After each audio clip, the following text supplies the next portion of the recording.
This is TLS, the Lola Show.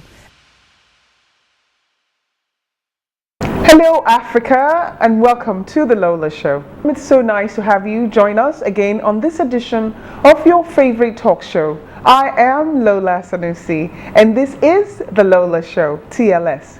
A show that is designed to shed light on issues in our society as well as stirring social consciousness. Today's show promises to be both entertaining and enlightening. We'll be talking to Professor Femi Ajayi. Do you want to know who he is? I guess you have to stay with us and find out. We're going to be talking on issues you wouldn't want to miss it. Stay with us. It's TLS.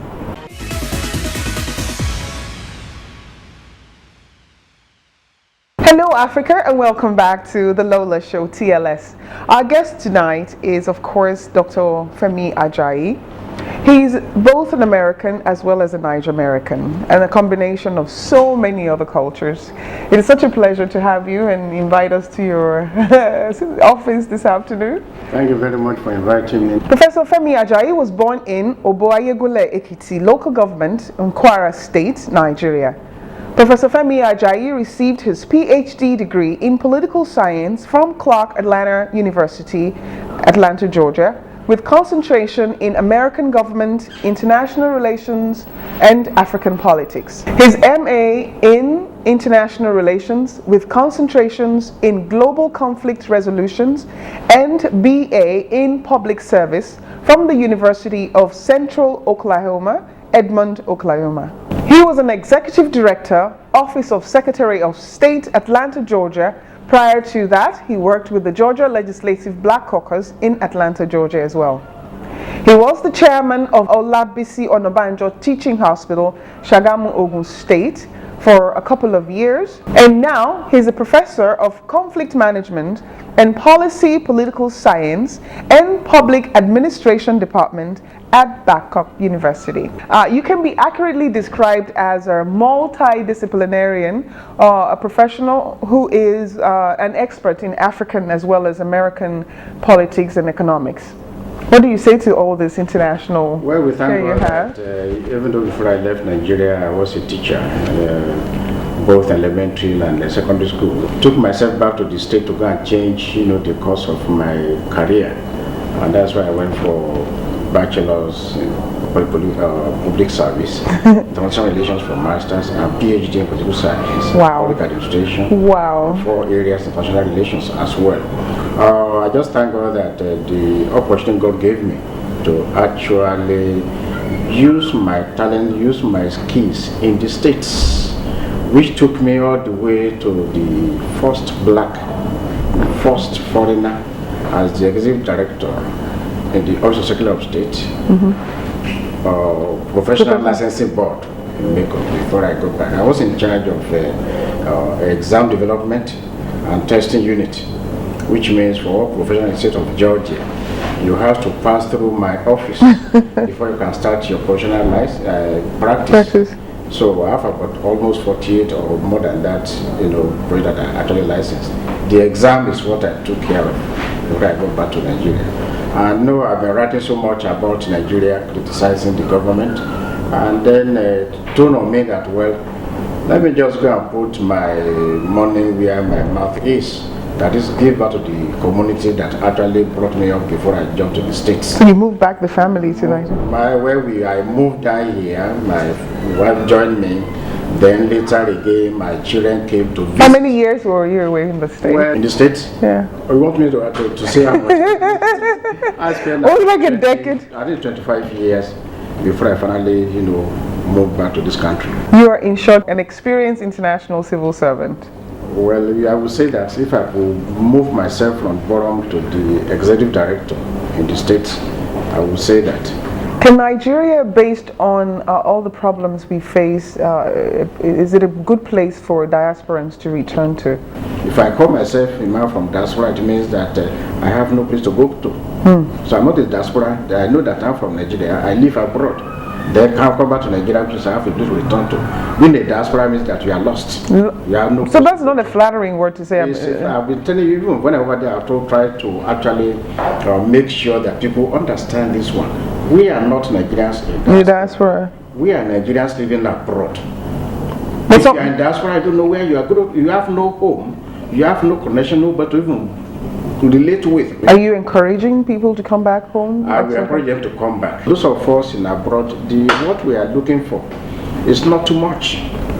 We have very good infrastructure in Nigeria. In Nigeria, if you have power supply, water supply which is adequate, a place to go and check your blood pressure and stuff like that, then you are okay. You don't expect government to give us everything. No, I will say do that. Once you have that in mind that yes, I'm going to make some sacrifices for the country, then the Nigeria can go. But is it okay to outline those hindrances or those unexpected delays in coming back? Is it good to re-enumerate those to those who want to come? Because coming to Nigeria means you must have several millions of naira saved. If you want to be a millionaire before you go to Nigeria, you will never come. You know what it is. Before you if you know what it is in over there. There's a game. Pay bills. Yeah. Although a little bit comfortable. That's why part of the sacrifice we have to make. Do you think in your heart that Nigeria is developing? We are growing. Yes. Gradually. The speed at which we are developing could be very slow. Take for instance the road system in this country. No, coming to you. Which actually have to link everybody together. If you cannot move from point A to point B freely, that's a problem. Yeah. And that note that what even when we say that we have to come here for sacrifice, the government has its own thing to do also. This basic infrastructure is the challenge. Talking about security also is very essential. Could her image be hurting us also? People say Nigeria is corrupt. I would say that the system is corrupt. We run a corrupt system. Where there are no checks and balances, where there is no accountability. So tell me how to do that. The laws are there in this country. The policies are there, very good policies. But the challenge we have are these implementers of these policies, those to implement it. If I say, okay, what it's going to do is that don't drive past 50 kilometers or so, 50 miles per hour, limit, yeah. and you are driving 60, and you saw a policeman or driving somebody, stop driving, God, no, take now, let me go. And you let him go. Is that really glaring in the faces? But you'll answer that when we come back. We're going to have to take a break and we'll be right back. I will answer that why it is glaring for anybody to do that. Thank you. Stay with us. This is TLS.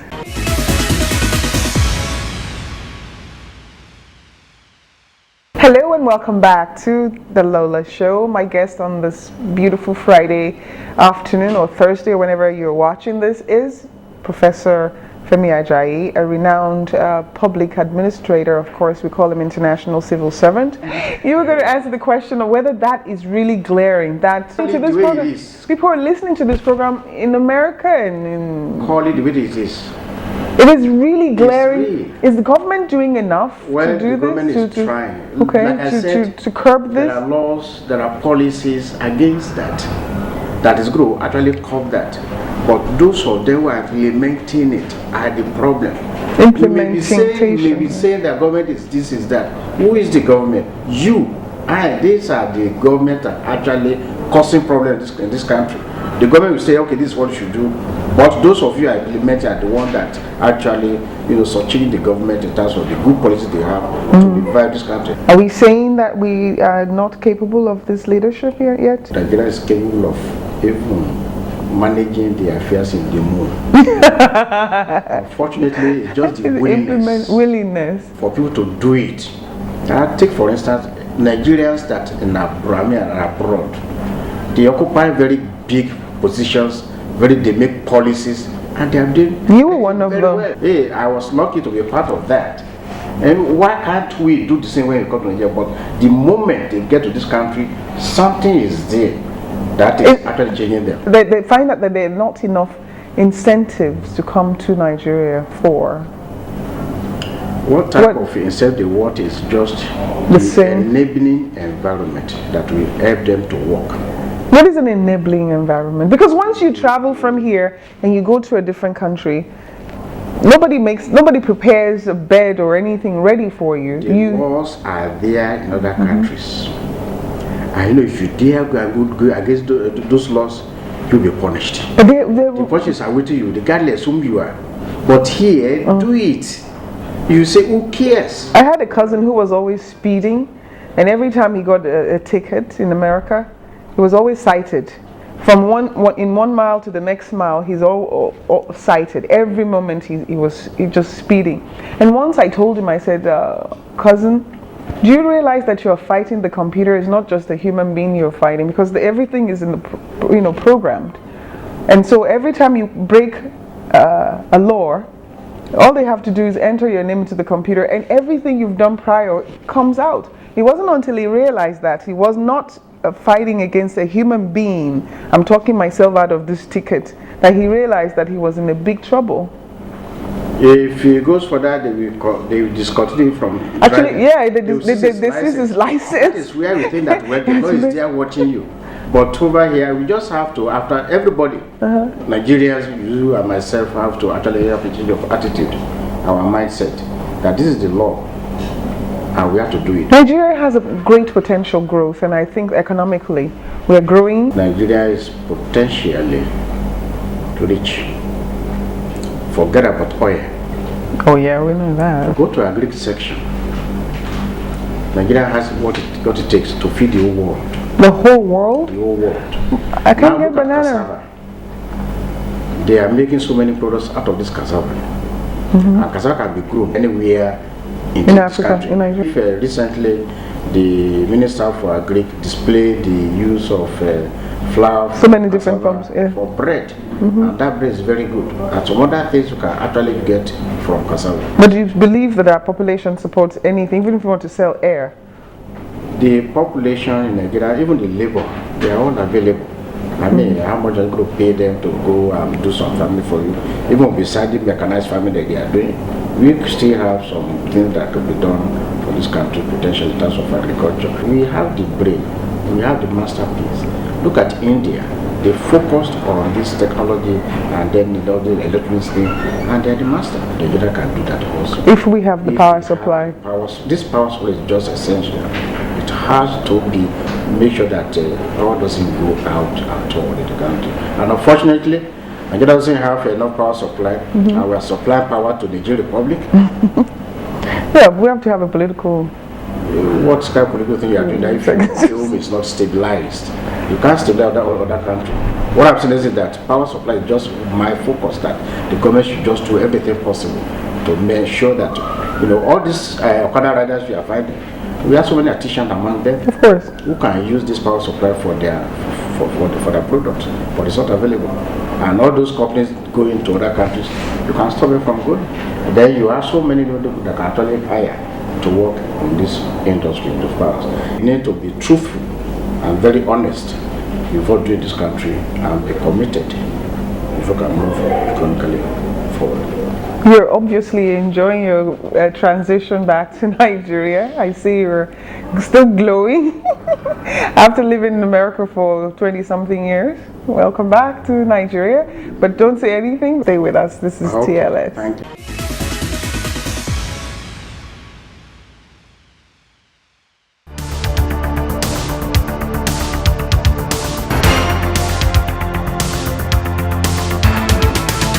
We have had major crashes in this country consistently. An exclusive interview with El Rufai on education. Without good education, it is difficult in today's world for a person to even be happy. Do you know the band? The band. The band? The band. Yes, the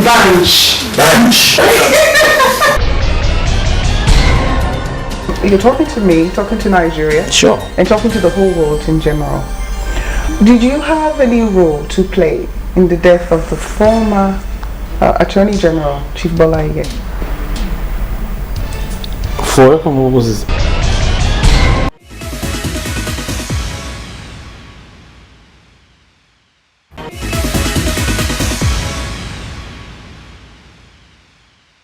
Welcome back to TLS. This is Lola Sanusy, and of course with me is Dr. Ajayi.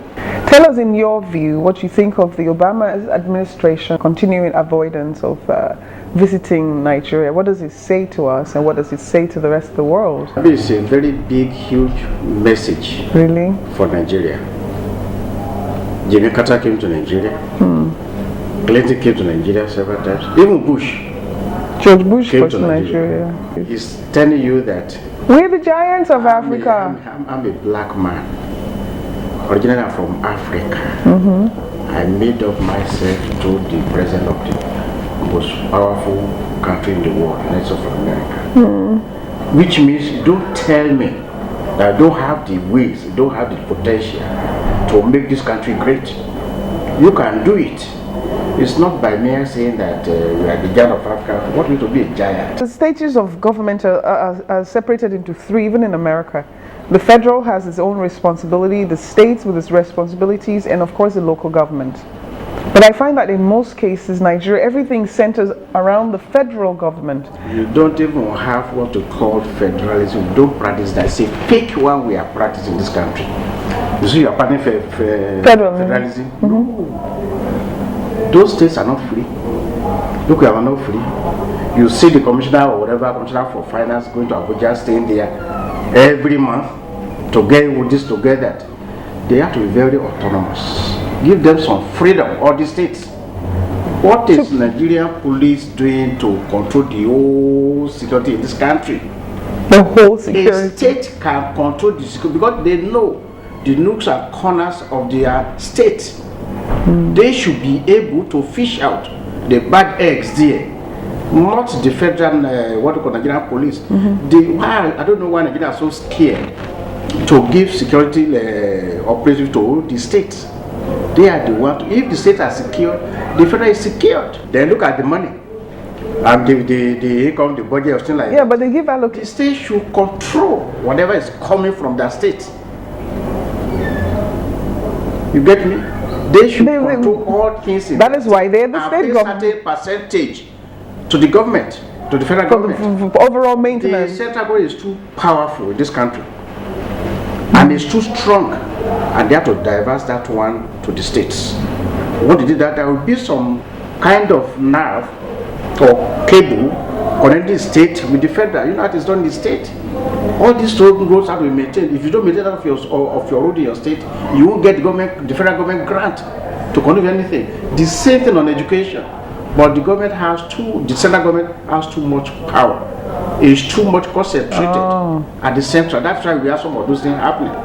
If at the local government also, they still have to go to there to go and get money from the local government. There are many things they can actually even work on to ensure that they have enough revenue. Because the money is coming from the federal government, so they don't care. The senators also, they are too many. They have to cut them down. At the House of Assembly or Representatives also, they have to cut them down.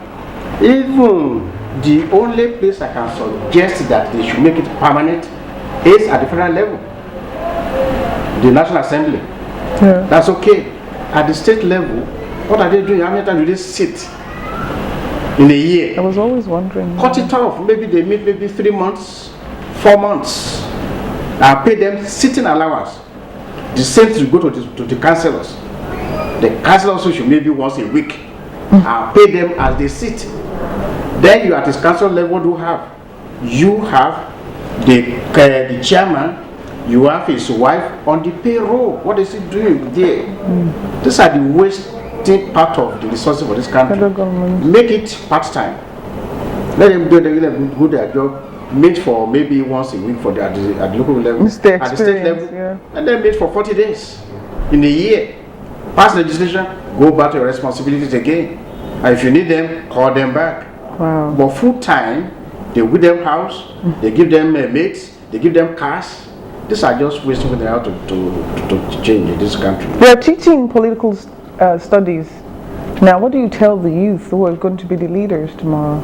I tell them, first of all, they have to know what they are doing. They have to know what they are doing. And they want to know the need of the community. Okay. And again, they don't have to just say the government should provide everything that they need for them.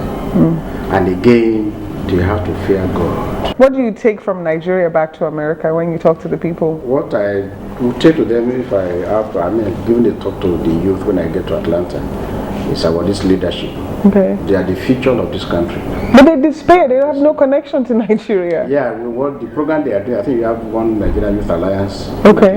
Okay. And there's another one in Maryland. Okay. Where they are. There's a will of actually telling them that do not forget your home, where you belong. And there is something to actually plant on this today, on this youth. Mm-hmm. I brought my children here to went around places and to see how they can connect back to this country. You, when you were in Atlanta, you probably were involved in a lot of extracurricular activities. You go out to Sunday brunches after church. You go to all-you-can-eat restaurants. You and your children go to parks. What do you do here? I love cooking. Cooking is my hobby. Really? We should have been cooking with you today. Nobody can even beat me when it comes to cooking. Oh, I guarantee you can't beat me when it comes to cooking. Second part of this show is going to be on cooking. I love cooking. What is your specialty? My specialty, you know what we eat. I bake. I'm hungry already. You are hungry. Yes. You are salivating also. Don't worry, I'm going to feed you when we finish this. Okay. But I love to eat my native food here, which I put over there. Panel yam. And then a goosey is and again vegetable, and then bushmeat is there that I can put. I saw it one time. I ran. I was having nightmares about it. When I write, I always like part of me also. When I put that on to write, you know, that goosey soup and then pounded yam. Okay. Something I don't want to miss. The pounded. I mean, do we still do the poundo yam or the pounding yam? Yeah, I tried the pounding yam when I got back here. It was choky. Okay. But I didn't like the way it was really hard, wasn't it? Not that hard, but very with some bumps inside it. And I want very smooth. Our director is from Ekiti. I don't think he's finding it funny. He has Iyo in the morning, Iyo in the afternoon. To be honest, and Iyo at night. If over there, I can take it 3 times. Come over here, come and show yourself to the public. The soup is good. Provided, what is the best thing on Iyo? Yeah. Well, the best soup in the kitty. Yeah. Sometimes we use okra. They have plenty of iru and then dry fish. You do cook that one, I tell you, it's just I'm going like that. Second part of this interview, you heard it, viewers. It's going to be at your house in your kitchen. I will show you that a man will cook better than you. And I thank my mom because she showed me how to do that long time ago when I was in Nigeria. I started even cooking before I got to US. And when you get to US, definitely you have to cook. You don't have any choice. I have no choice. But thank God that I was able to do that even. And I still love to cook my soup. I have to cook that one myself. You can't cook it and satisfy me. It's been wonderful talking to you. I want to stay and talk on forever, but we're going to have to take a second part of the show coming up soon. Do you have a favorite name for your kitchen? Like Femi's kitchen? Now you'll be salivating and wet off your mess up. Don't worry. We're going to see you again. It's been wonderful talking to you. Thank you again. Thanks so much. It was a pleasure. Nigeria is great to have you, and we're lucky to have you come back. You're one of the brain gains, as they say, coming back to roots in Nigeria. It's great to have you on the show. This is TLS. Thank you for watching us again. I hope you've enjoyed our wonderful interview. And to those of all the rest of the Nigerians, we don't want to use the word diaspora. We say Nigerians living overseas. Change your mind. Consider coming back to Nigeria. It's wonderful. And see you soon. Odabo.